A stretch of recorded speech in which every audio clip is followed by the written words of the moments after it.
Seja muito bem-vindo, Herbert. Então, é uma honra ter você aqui conosco, compartilhando conhecimento, experiência e mediação de conflito. Esse curso trabalha conflitos socioambientais territoriais de comunidades tradicionais. O objetivo deste bate-papo é conversarmos sobre a experiência da ligação, especialmente quanto ao processo 1218, 25 de 2004, quanto ao conflito indígenas e como é que foi o processo de encaminhar essa questão para a mediação? Tá. Bom, boa tarde, Úrsula, né, primeiramente. Boa tarde a todos os colegas aí que estão me ouvindo. Também me sinto aí muito honrado de estar aí participando com vocês, né? É sempre uma alegria muito grande a gente poder dividir experiências, né? Acho que dá muita satisfação, assim como a gente também colhe muita experiência de vocês também vai se enriquecendo com isso, né? E ainda mais estando aqui com minha amiga Úrsula aí, né, de algumas jornadas em cursos de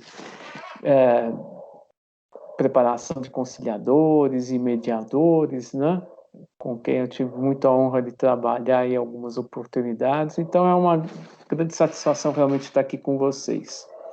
Bom, com relação à questão posta nesse processo, né, que você já frisou, já deu o número dele, frisou, foi ingressado em 2004, né? Eu acho que o caso é bastante complexo, então eu acho que talvez valha, assim, logo de início, primeiro dar um pano de fundo do contexto no qual ele surgiu, porque eu acho que vai ficar mais fácil todo mundo verificar, né, e identificar já os interesses e alguns pormenores do conflito, né? Então, acho interessante. Excelente, Herbert. Tá? Uhum. Bom, o que ocorreu aí no caso, né? Em 2004, que é a data do processo, aproximadamente uns 120 índios que vieram do litoral sul de São Paulo, né? De 3 diferentes tribos de lá, que estariam abrangidas nos municípios de Itanhaém, Mongaguá e Peruíbe, né? Então, eles vieram e se fixaram num determinado ponto lá do município de São Vicente, né, que na área continental, né, para quem não conhece, São Vicente, aí, que é onde a primeira cidade do Brasil, né, tem uma parte que é uma ilha e tem uma parte que é o continente. Então, o município abrange essas duas parcelas. E justamente eles se fixaram na parte do continente, bem numa pontinha próximo ao acesso à ilha, né? Em 1990, essa área já, assim, pela proximidade do município, vocês já imaginam a dificuldade que já pode surgir em vários aspectos aí, né? Praticamente uma área urbana que ela está lá no meio. Mas se formos pegar, antes da década de 50, já teve uma certa ocupação lá por um indivíduo, vamos dizer como se fosse lá um sítio dele, né? Não souberam dizer bem o que era, mas teve um indivíduo que ocupou lá. Depois, o Estado passou a ocupar aquela área, ainda na década de 60. Então, lá, principalmente a Marinha, né, ocupava a área, e inclusive tem terra de marinha lá, e também o que era a nossa famosa FEBEM, né, que era a instituição que cuidava de menores abandonados, menores infratores principalmente, e que depois se transformou na Fundação Casa, né? Acho que boa parte ouviu falar de vários problemas relacionados à FEBEM aí no passado, né? As dificuldades que se enfrentava. Então, tinha uma unidade da FEBEM no local, né? Num passado mais longínquo, claro, né? E quando chegou 1993, a área já completamente abandonada e as construções praticamente em ruínas, o governo do estado instituiu um parque estadual naquela área, né? São basicamente uns 600 hectares esse parque, e, digamos assim, uns quase 80% dele, diria mais, quase 90% dele é de domínio público. Na área de domínio público, vamos dizer, uns 80% dela é da União, uns outros 20% é do Estado, né? E há uma área residual de domínio particular que ainda não está perfeitamente, uh, diria, mapeada, né? Não sei se é a expressão correta para o caso, porque há algumas dúvidas com relação a identificação dessa parte privada, mas há algum esboço lá com relação a isso. Então, daí, dessa configuração do próprio terreno, né, e a proximidade da cidade, você já vê que é uma área complicada. E quando formaram esse parque em 93, era justamente para ser uma área de preservação, né? Recebeu o nome de Parque Estadual Xixová-Japuí, né? Que é o nome tradicional atribuído a essa região, né? E o que se tem, né? Como mata, é interessante salientar também. Tem uma praia nesse local, uma praia muito bonita, se não fosse a poluição lá reinante, né, bastante intensa, mas se vocês olharem assim, visualmente é uma praia linda, né, embora pequena, então está dentro desse parque, e uma área de Mata Atlântica, então bastante interessante, mas que já na década de 90, quando se formou o parque, estava bastante, muito deteriorada, né, por conta dessas ocupações e tudo isso daí. Há um histórico de ocupação, que houve ocupação por usuários de drogas na região, né, nessa região do parque, que antes ele não estava bem isolado, então todo mundo entrava, não tinha vigilância, enfim, então todo mundo entrava lá, fazia o que queria, então havia um problema muito intenso com o tráfico de drogas nessa região, tá? Então, esse é um quadro já meio assustador do que se tem pela frente. Pois bem, chega 2004, né, em janeiro, o que costuma acontecer em São Vicente lá? Normalmente eles, não sei se ainda fazem, mas por um bom tempo fizeram, eles faziam nessa época uma festa comemorando a chegada dos colonizadores no Brasil lá, né? Então, do Cabral em 1500 e a ocupação de São Vicente depois pelo Martinho Afonso, e costumava fazer uma representação com chegada de caravelas, uma festa lá e o pessoal representando índios.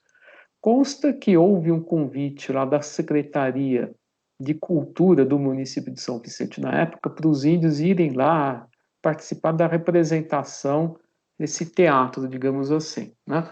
Eles não participaram, mas chegaram lá e se fixaram, gostaram daquela área lá, né, desse parque, e se fixaram lá aproximadamente esses 120 índios vindos do litoral sul. Pois bem, a partir daí, né, claro, depois foram tendo filhos, se casando e tal. Então, desde 2004, já são 16 anos que eles estão lá, né? A ação ingressou na época, né, pouco depois, então foi a Fazenda Pública do Estado, né, de São Paulo, junto com o município de São Vicente, que entraram contra a FUNAI pedindo, ó, a gente vai querer, é uma área de preservação permanente, esse parque, né, ainda que necessite regeneração, porque estava muito desgastado. Então, eles pediam a remoção dos índios daquele local, para que fossem levados para outras aldeias, de preferências de origem deles, né? E também a recomposição dos danos, porque o que constava na época, ou pelo menos era o alegado, né, pelo município, pelo estado, que eles estavam também estavam participando dessa destruição da mata lá. Então estavam cortando árvores, deixando lixo jogado, lá, né? E amontoando, sem ninguém que fosse recolher, amontoando o lixo. Então, uma série de coisas que estariam acontecendo lá, e que daí a necessidade de recuperação. Pois bem, como foi feito o processo em si, né? Teve a preocupação de chamar perito, né? Uma antropóloga, inclusive, para analisar a ocupação, né? Falar sobre os índios e tudo, né? E, e até verificar, né? Foi feita a verificação se aquela seria uma área tradicionalmente ocupada pelos índios, né? Mas o que depois se apurou, o que ficou, né, colocado, digamos assim, no processo, é o seguinte: uma que não era a área, né, que em termos jurídicos a gente denomina tradicionalmente ocupada pelos índios. Aliás, né, nos últimos séculos não constava ocupação realmente naquele local. E lá a gente sabe, do ponto de vista jurídico, o que estava colocado no processo é que, a partir do próprio Supremo Tribunal, o Supremo Tribunal Federal, né, no, lá no Raposa Serra do Sol, se não me engano, eu tinha anotado aqui o número do recurso. Acho que está aqui. Bom, não estou encontrando aqui, eu tinha anotado o número do recurso, mas. Tá. O recurso 219.983, de 1999, né? Ele determina assim: ó, o marco temporal para verificar se a terra era tradicionalmente ocupada pelos índios ou não é a promulgação da Constituição de 88, então 5 de outubro de 1988, né? Se era ocupada nessa época, você vai poder dizer que era tradicionalmente ocupada. Ainda que em outros momentos, se não estava ocupada, então não tem não se revestiria dessa natureza, tá? Ainda que no passado, né, longínquo ou mais recente, tivesse havido ocupação pelos índios. Então, esse, do ponto de vista jurídico, é o marco, né? Então, eles verificaram, em 5 de outubro de 88, não tinha ocupação indígena, assim, até como não teve nos últimos séculos, enquanto se tem notícia. Então, realmente não era. Por conta disso, principalmente, houve depois, foi prolatada a sentença, aí só em 2015, então, para ver como foi difícil chegar, né, nessa sentença de 2004 a 2015, a sentença determinou a remoção dos índios do local, que eles fossem encaminhados para outras aldeias, ou então, se a FUNAI entendesse que era o caso de demarcar aquela área como terra indígena, por alguma razão, né? Mas não era essa da ocupação tradicional, então que adotasse o procedimento para tanto.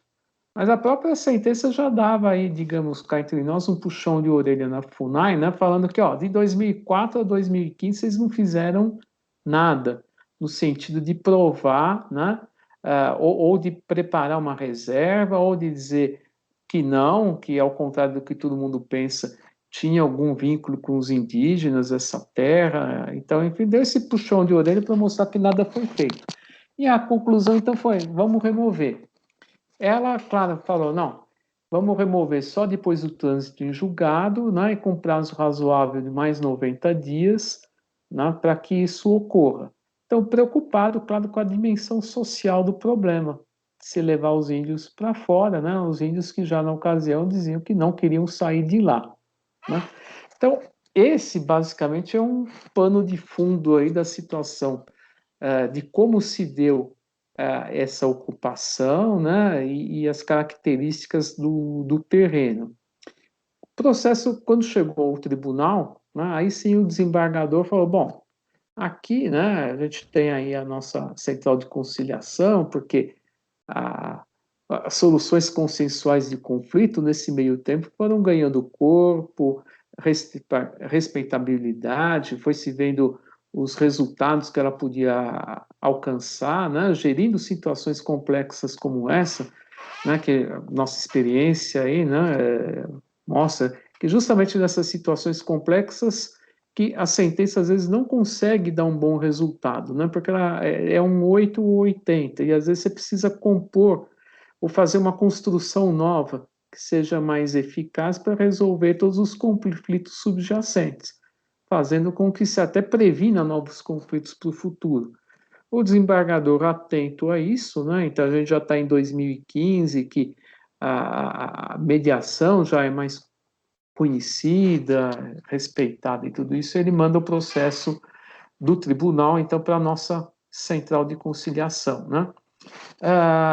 Claro que não foi só ele, né? Houve o Ministério Público Federal na época também, ele provocou, preocupado com o tema, ele provocou o CNJ, tá? Então, houve a provocação pelo MPF do CNJ, que entrou em contato com o Tribunal da Terceira Região, né? Para que analisasse a possibilidade de fazer isso. E aí sim, o relator, né, desembargador relator, né, concordando, né, com isso, acabou remetendo os autos para nossa central.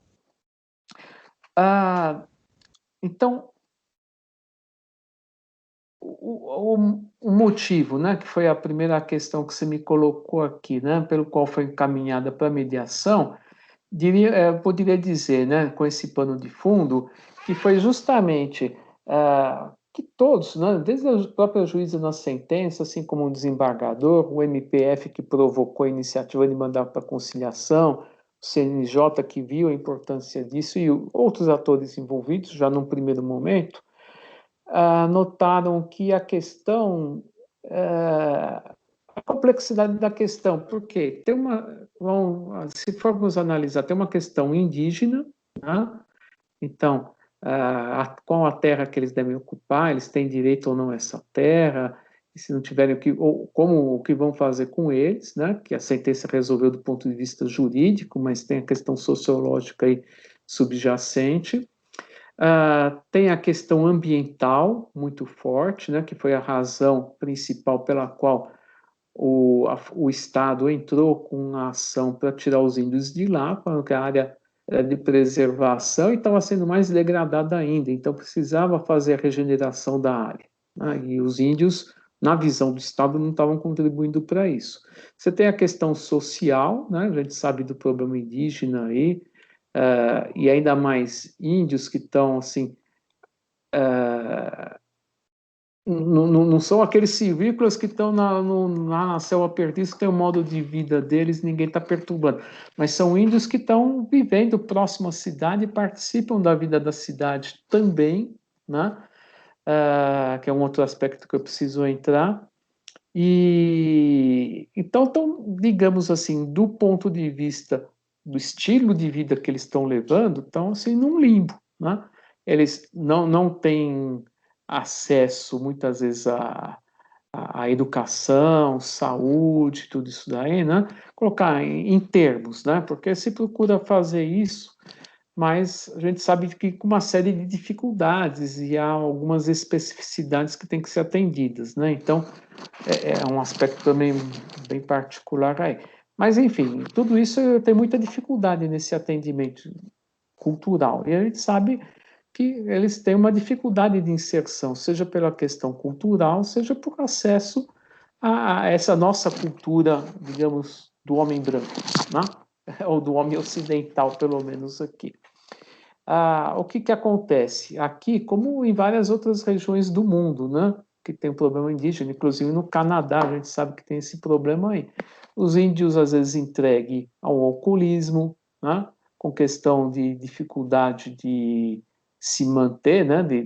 De ter uma remuneração para viver dignamente, então, por não conseguir um emprego formal, muitas vezes, né? Quer dizer, a gente sabe que tem exceções, tal, mas estou colocando numa média aí, né? Então, há essa dificuldade. E uma das reclamações da prefeitura, justamente, era aquela, o pessoal na cidade, quando eles chegam lá no centro para vender um ou outro artesanato, fica com o pé atrás, porque às vezes aparece índio bêbado lá e tem isso tal, então gera um certo constrangimento, né? Então, para mostrar que tem várias nuances, né? Por outro lado, falando aqui, ó, mas quando os índios chegaram aqui nessa terra, aqueles traficantes saíram daqui, né? Então, nesse sentido, ajudou a região, porque tirou o tráfico de lá, o tráfico e outros bandidos que circulavam no local, né, com aquela ocupação que houve. Daí vocês notam aí que, né, quer dizer, a complexidade é muito grande, porque são inúmeros fatores aí interligados, né, e um provocando o outro, né, e dando um feedback, que eram preciso observar aqui.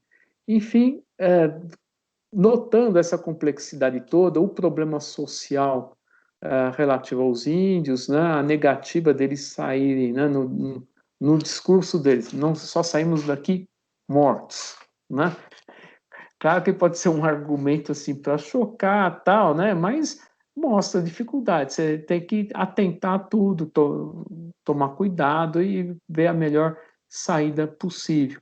Inclusive, se não é possível a convivência dos índios naquele parque, em que medida que eles podem ajudar e até mudando a postura, né? Ou mostrando talvez que o Estado estivesse equivocado, deles contribuírem para a preservação e para a regeneração daquelas matas. Então, tudo isso passou a ser uma fonte de preocupação, digamos assim, né? De preocupação no bom sentido, né? Quando foi remetido para conciliação. O que a gente pode fazer aqui? O que a gente pode criar de novo, né? Ao invés de simplesmente botar eles num caminhão, né? A força que ninguém quer e mandar lá para a região deles. Não, vamos estudar outras possibilidades. Vamos ver, será que a gente consegue melhorar a condição dos índios, integrá-los melhor à sociedade, verificar que eles podem ajudar aqui de alguma maneira, né? Então, quando a gente trabalha com mediação, a gente trabalha em criar possibilidades, né? Então, gerar o maior número de opções possíveis e ver se alguma delas é capaz, né, de atender aos interesses de todos, que seria, no caso, o quê? Dar uma maior dignidade ao índio, né? Preservar os interesses deles e, ao mesmo tempo, você está preservando o interesse ambiental, né? Da preservação da mata, uma melhor integração deles com a cidade e por aí vai, né? Então, se fosse dizer, né, assim, sim, resumidamente, então, portanto, o motivo pelo qual foi encaminhado para mediação, diria que foi esse daí, a tentativa de se resolver essa imensidão de conflitos e ver se haveria alguma possibilidade de fazê-lo da melhor maneira possível, como eu falei. Tá? Herbert, muito interessante essa questão que você está pontuando, porque, como você falou, a mediação ela é muito complexa, efetivamente, e ela é para esses conflitos, né? Com essa complexidade muito grande. Eu queria te indicar, assim, será que você poderia pegar a tua fala e gravar como se estivesse mandando um áudiozinho para mim no WhatsApp enquanto a gente vai conversando? Porque mesmo se a conexão, foi uma ideia minha, que mesmo que se a conexão aqui não estiver boa, atua dentro do WhatsApp. Tá, agora O que você cortou. acha? Tá, tá, eu estou vendo tua mensagem agora, tá? Que, Gravado no meu WhatsApp, né? Pode ser, posso tentar. é, Ah, meu... porque, Oi, peraí, vou ligar aqui. porque quando a conexão está como isso, como se você tivesse mandando não Pera. vídeo, só o WhatsApp, Tá, é como uma mandando mensagem um áudio como se de fosse um áudio. áudio, tá? Então, peraí. É, Tá bom. Eu não sei o quanto ele aguenta aqui em termos de duração isso daqui, né? Mas ele não tem que ficar pressionando para sair? vai ter que ficar segurando, infelizmente, Herbert, é só para não te. Porque tá tão interessante a tua fala e em um momento ou outro ela às vezes dá uma parada, entendeu? Entendi. Mas você consegue reconstituir o que Ela eu dá uma falei, esses travadinha. pontos? Oi, você consegue reconstituir os pontos? Alguns constituir, alguns ficaram, alguns ficou muito travadinho. Tá, Mas a grande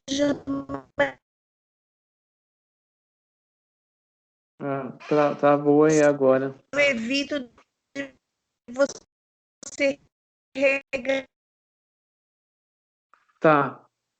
a gravação aqui, eu pego lá no WhatsApp, pode ser?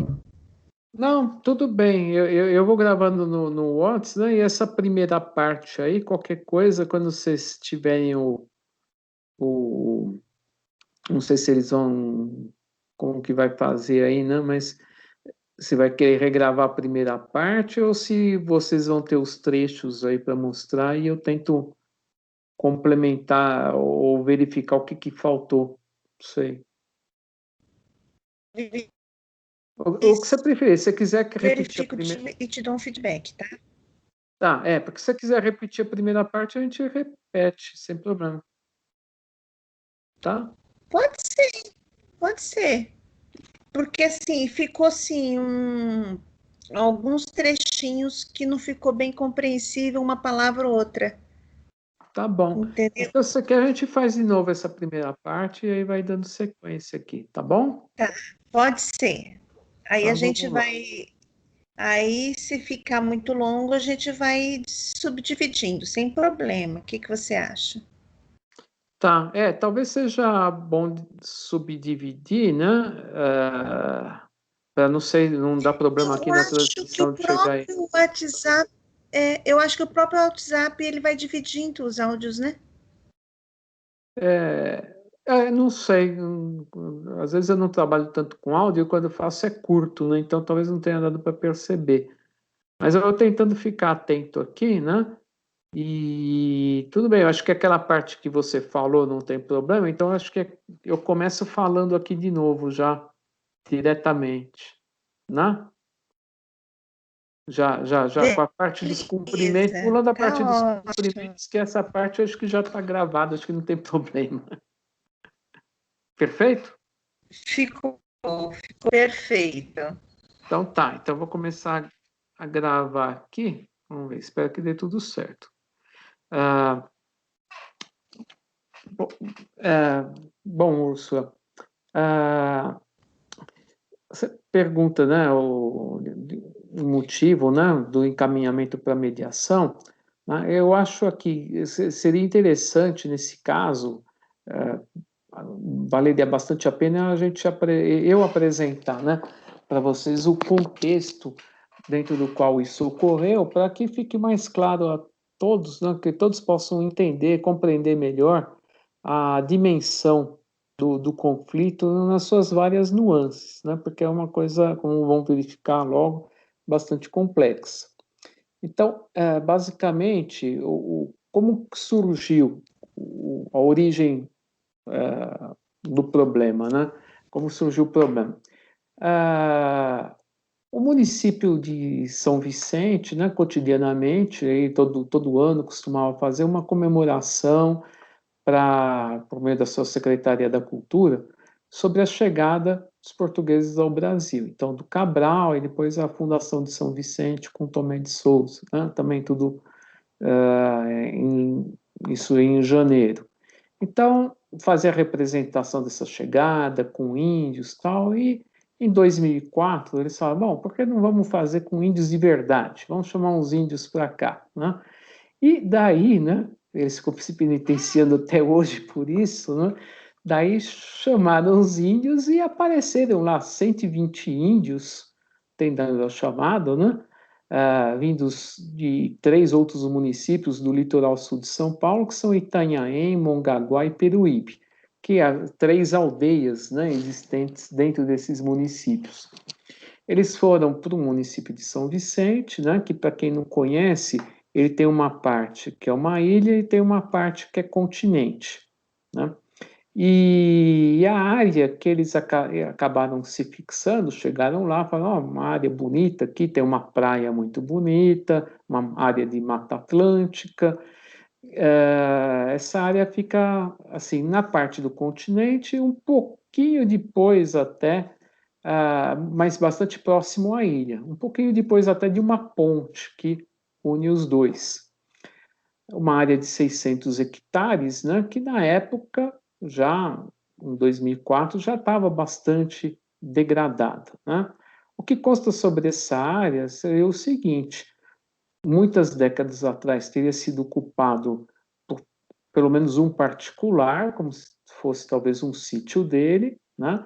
Posteriormente, a Marinha do Brasil ocupou espaço junto com uma instituição estadual, né, que costumava cuidar de menores infratores e abandonados, famosa pelos sérios problemas que apresentou no passado, que era a FEBEM, Fundação Bem-Estar do Menor, que depois, né, até para se desligar desse nome, virou a Fundação Casa, que tem a mesma função hoje, né, embora se diz, né, com uma outra filosofia de trabalho.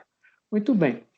A Marinha e a Fundação Casa chegaram, e a FEBEM antes, né, que foi antes, chegaram até construções nessa área aí, na próxima entrada do parque, e perto dessa praia que eu falei, né, mas que hoje você vai verificar bastante degradadas, né, e um pouco que até com risco de desmoronamento, né, para ser claro.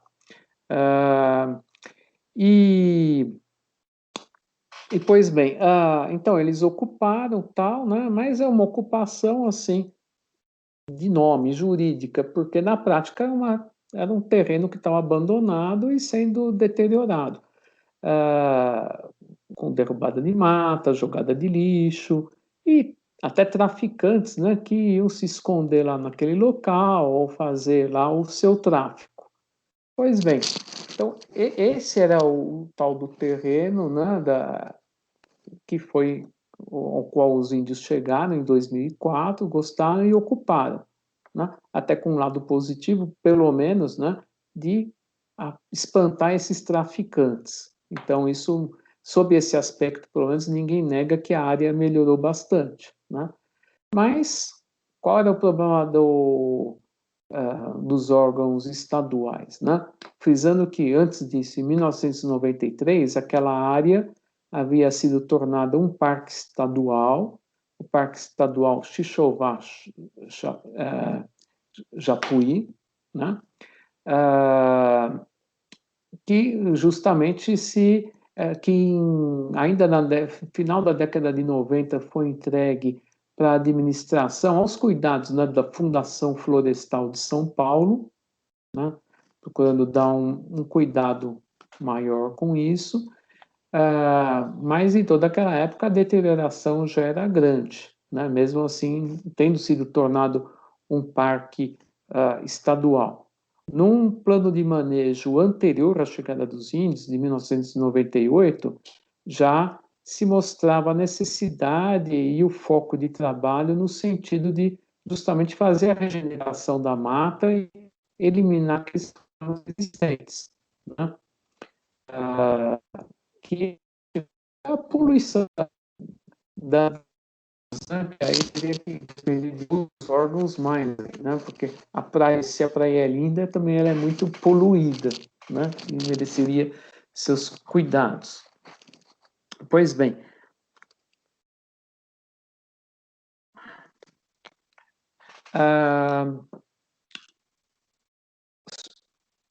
basicamente, então, 120 índios que chegaram, né, nesse contexto. Então, por conta disso, a Fazenda do Estado, sentindo, né, ou sob na visão deles, pelo menos, os índios estariam contribuindo ainda para degenerar ainda mais aquela vegetação, né? Seja porque estivessem derrubando mata para construir alguma coisa, fosse porque começaram a caçar os poucos animais silvestres que tivessem lá, né? E criar, vamos dizer assim, animais de estimação que poderiam se proliferar. Então, com essa preocupação toda que a Fazenda do Estado, junto com o município de São Vicente, entrou com essa ação em 2004, para que se conseguisse, né, ou a remoção dos índios para os seus locais de origem, ou qualquer outra aldeia, se fosse o caso, ou então, se a FUNAI entendesse cabível que, então, demarcasse aquela terra como uma reserva indígena, né? Isso, apesar de ter ficado provado no processo depois, né, ao longo dos anos, que, do ponto de vista jurídico, né, tomando como marco o recurso extraordinário julgado lá pelo Supremo, no Raposa Terra do Sol, o recurso extraordinário 219.983, de 1999, que o marco que destrincha se a ocupação é aquela tradicionalmente ocupada pelos índios ou não, é a data da promulgação da Constituição de 88, então 5 de outubro de 1988. Né? Se o que ocorreu antes, se havia índios antes, né, essa terra não vai ser, né, sob esse marco, sob esse prisma, considerada tradicionalmente ocupada pelos índios, ainda que o tivesse sido no passado. Bom, no caso, né, foi levantado que em 5 de outubro de 88 não tinha índio no local, assim como nos séculos precedentes, até onde se tem notícia. Né? Então, muito ao contrário, como eu falei, não tinham particulares, outras instituições ocupando aquela área. Né? E um fato que mostra ainda mais essa dificuldade, né, no trato desse parque, é que ele está em terras aí que são de domínio público, né? Mas, assim, vamos dizer, 90% dele é de domínio público, mas tem um 10% de domínio particular, ainda não devidamente destrinchado com perfeição, né? Esses contornos. Agora, dos 90% que é de domínio público, ainda, digamos, uns 85% da União e uns 15% do Estado. Né? Daí, então, você já vê o grande número de entes que participam seja da gestão, seja do ponto de vista de ocupação, né, ou por alguma razão tem uma vinculação, enfim, com essa área, tá? Pois bem, a ação, como eu disse, né, interposta em 2004, né? Na época até era em Santos, não existia a comarca, não, seção judiciária de São Vicente, a gente chama na federal, né? Aí quando ela foi criada, o processo foi deslocado de Santos para São Vicente, e a sentença só saiu em 2015. Portanto, aí 11 anos nesse debate, né? Levantando o processo, o que mostra já uma outra dificuldade adicional e que a gente, né, que trabalha com mediação, a gente sabe, né, tudo que vai ocorrendo, aliás, não precisa trabalhar em mediação, né, o juiz mesmo com os seus processos sabe tudo o que vai ocorrendo ao longo aí de uma década e meia, nesse caso aí, né, com relação às mudanças de fato que podem surgir, né. Pois bem, a sentença, né, como eu disse, determinava a remoção, tal, dos índios, e os autos foram para o tribunal, né, para que então se desse sequência, verificando se iria confirmar a sentença ou não. O que aconteceu aí, do ponto de vista jurídico? O MPF, né, Ministério Público Federal, preocupado com a dimensão social, inclusive, né, de como isso iria ocorrer, ainda que a juíza tenha tomado cuidado na sentença, falar, ó, desocupação será só após o trânsito em julgado, e ainda assim tem que se dar mais 90 dias, né, para promover essa desocupação, né, se a FUNAI não demarcasse o local como reserva indígena. Pois bem, o MPF entrou em contato com o CNJ, né, para ver o que poderia ser feito a respeito, de se encaminhar ou provocar o Tribunal da Terceira Região para que fizesse uma mediação a esse respeito. O tribunal foi contatado, né, recebeu muito bem a sugestão, e aí o desembargador, relator do feito, né, para o qual ele tinha sido distribuído, né, compreendendo bem, encaminhou, então, esses autos, né, para a Central de Conciliação de São Paulo. Né? A rigor aqui, né, quando a gente fala especificamente de São Paulo, né, quando é tribunal, seria o nosso gabinete da conciliação, né, que é o órgão do tribunal, que funciona como, de certa maneira, como o núcleo, né, ou no PMEC, né, Núcleo Permanente, Solução de Conflitos, tal, do nosso tribunal, que resolveria, né? Mas o que acontece? Normalmente, quando às vezes eles fazem diretamente lá, o desembargador, coordenador mesmo faz, mas outras vezes, quando eles julgam mais adequado, eles pegam e caminham para a Central de Conciliação de São Paulo, que a rigor, né, para quem é do Estado entender bem, seria como o Sejusc da capital de São Paulo, né, que a gente chama de Central de Conciliação. E para que a gente cuidasse e fizesse a mediação desse processo, né? Então, o foco principal, né, quando foi feito isso, era justamente verificar se era possível construir alguma outra solução diversa daquela posta na sentença, que fosse capaz de atender os interesses de todos os envolvidos, né? Portanto, os interesses dos índios que queriam continuar naquela região, porque gostaram dela, né? Ou sei lá por que outras razões, acharam preferível lá do que de onde vieram, os interesses do município, né? Que reclamava, vamos dizer, de índios que iriam, alegadamente, né? Claro, índios que estariam andando bêbados pela cidade, né? O constrangimento que isso causava, mas por outro lado reconhecia que eles expulsaram os traficantes da região, o interesse do Estado na preservação do meio ambiente, né?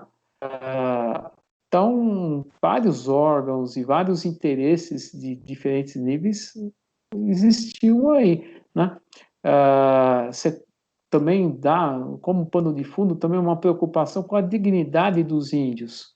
Então, assim, por que não procurar melhorar a condição do índio, se fosse possível, tentar inseri-lo melhor, claro, respeitando sua cultura, mas inseri-lo melhor no contato com a sociedade, ao invés dele ser marginalizado pela sociedade, porque ele não pode ter opções dentro da sua cultura, sei lá, fazer alguma atividade, né, que seja do interesse tanto do, digamos assim, do homem ocidentalizado, não, homem, não vou dizer o homem branco, porque nossa população não é basicamente de homem branco, mas assim, o homem ocidentalizado, vou colocar dessa maneira, né, aquele que está na nossa cultura aqui, e o índio, né, que fosse interessante para ele, que é algo que ele pudesse retirar um sustento para alguma dignidade na sua vida e tal.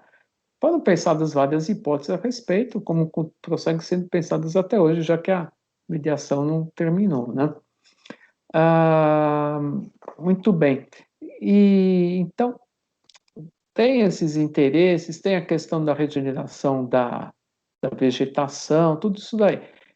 Quando a gente coloca claro, né, a gente pensa a mediação como uma possibilidade de gerar opções, as melhores opções possíveis para satisfazer esses interesses, né? E aí você deixa o jurídico de lado e passa a trabalhar com, né, ter que fazer um brainstorming, né, como a gente fala aí, para imaginar qualquer ideia, por mais maluca que aparentemente seja, de repente você tira alguma coisa de lá e daquele fiozinho você constrói uma solução muito boa, né, para tudo. Então, você joga, tudo está na mesa, né, todas as cartas estão na mesa, e aí você vê o que você consegue fazer com isso, de bom, né? Essa foi a razão principal, portanto, do processo ter ido aí para mediação, né? Foi encontrar uma saída melhor, né, do ponto de vista social, principalmente, né, mas capaz de resolver não só a questão indígena, como a questão ambiental, e você, nesse meio tempo, porque, notem, o processo já durou 15 anos. Ainda que ele volte a correr porque não se consiga uma solução consensual, quantos anos mais você ainda pode ter até um julgamento de segunda instância, eventualmente instância especial, né, no STJ, e depois fazer o cumprimento dessa decisão. Pode correr mais anos. E aí eu digo, nasceram crianças nesse meio tempo, há necessidades de saúde. Essas crianças ficam sem escola, eles vão ficar naquela situação perto de escombro que pode desabar a qualquer momento, que é aquelas construções que eu mencionei da FEBEM, né, quase em ruínas, a questão sanitária. Então, há uma série de dificuldades que a gente chama, né, na nossa pauta de direitos humanos, que você tem que ir preservando enquanto não chegar ao final do processo, né? Na verdade, tem que cuidar sempre, né? Mas a gente instalou, assim, vamos dizer, uma metodologia, mas isso eu trato na frente, né? Que você vai atuando nos dois campos. O tema principal, né? Que é saber se o índio vai ficar ou vai ter que sair, o que se consegue fazer, construir com relação a isso. E tem a pauta do mantê-los da melhor maneira possível, né? Dignificando-os e fazendo dar tudo que é cabível, né, em termos de direitos humanos, né, aos quais eles têm, para que eles sejam atendidos até o final do processo, né? Então, é basicamente sobre esses pontos que a gente tem atuado, tá? Excelente, Herbert. E como é que foi para fazer essa reunião de todos os envolvidos? Eles já estavam no processo anteriormente ou vocês observaram isso quando iniciaram a mediação? Tá.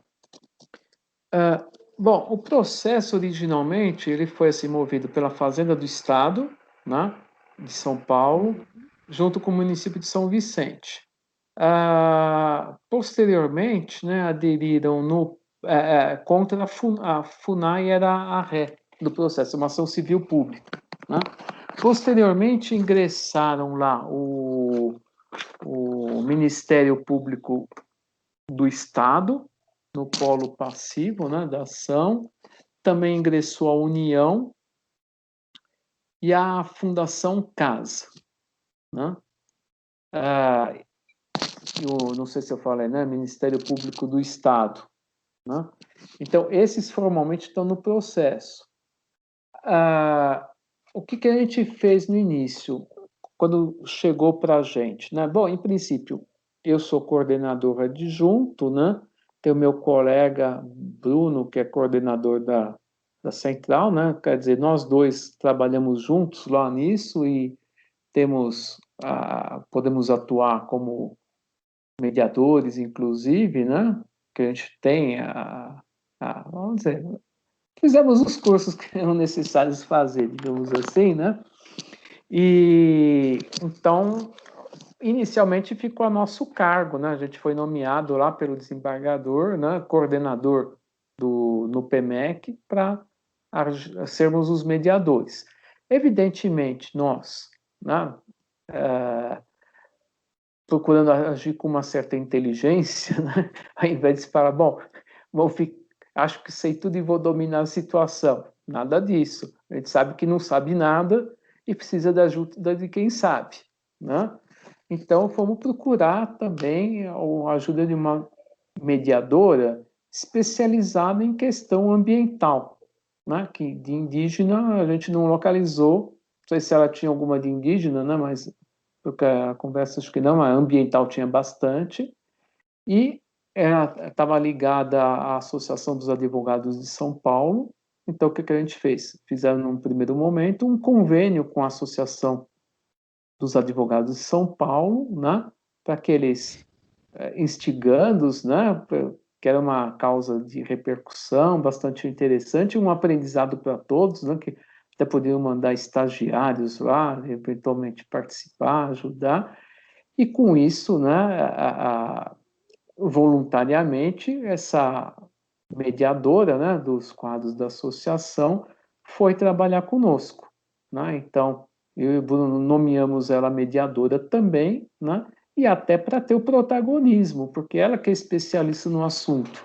A gente está aprendendo com ela, né? E traça estratégia junto com ela, cuidando, às vezes, de uma questão jurídica ou outra e tudo isso daí, né? Então, o primeiro momento foi, digamos assim, sob esse ponto de vista de humildade, né? A gente sabe que não sabe tudo, precisa da ajuda de quem sabe e procurar um especialista para nos ajudar. E aí, três cabeças, né, pensam melhor do que uma e a gente trabalha junto muito bem, né? depois a gente foi, eu acho que até antes disso, né, a gente foi ver como o principal foco, né, na ação, foco eu diria assim, quem tenderia a ter mais resistência, porque é quem ganhou a ação, inclusive, ajuizou e ganhou a ação, né, na sentença, era o Estado.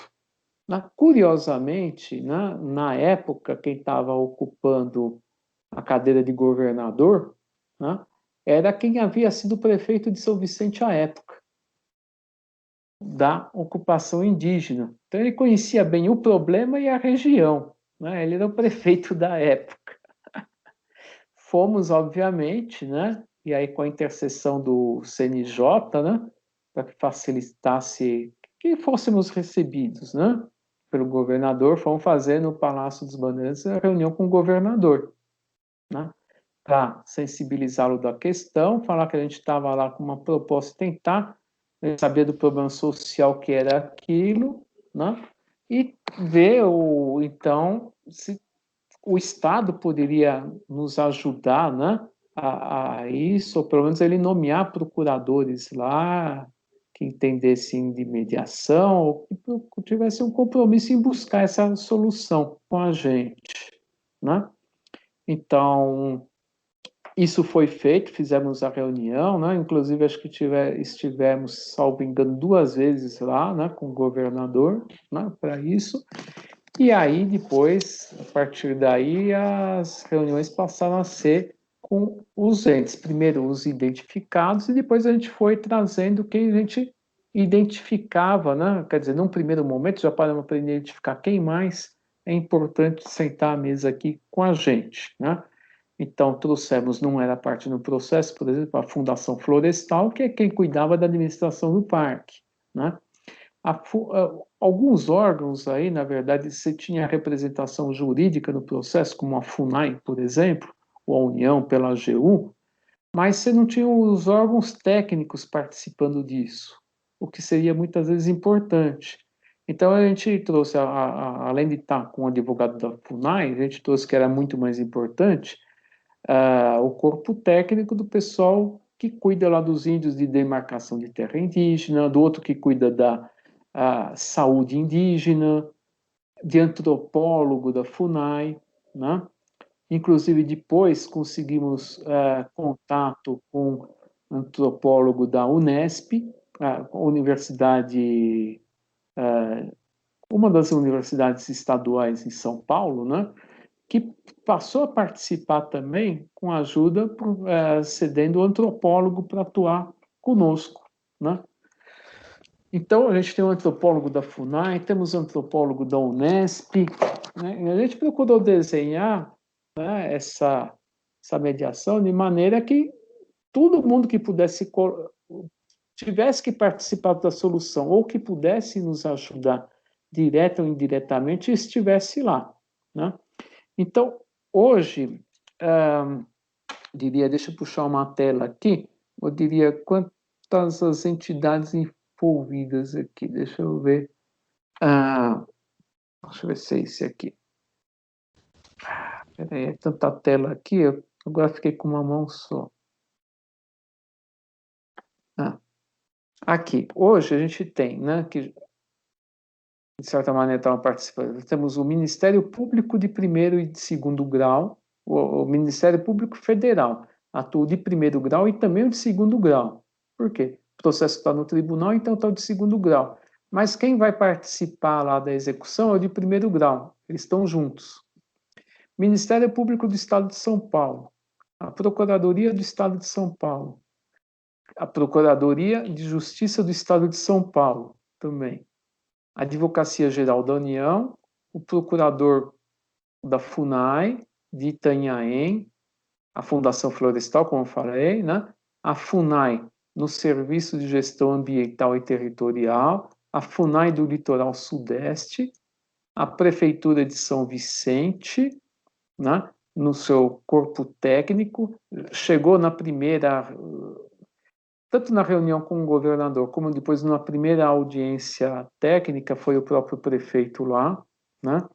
E por vezes a gente contou com a assistência do secretário de Educação e do secretário de Saúde, que também participaram, né?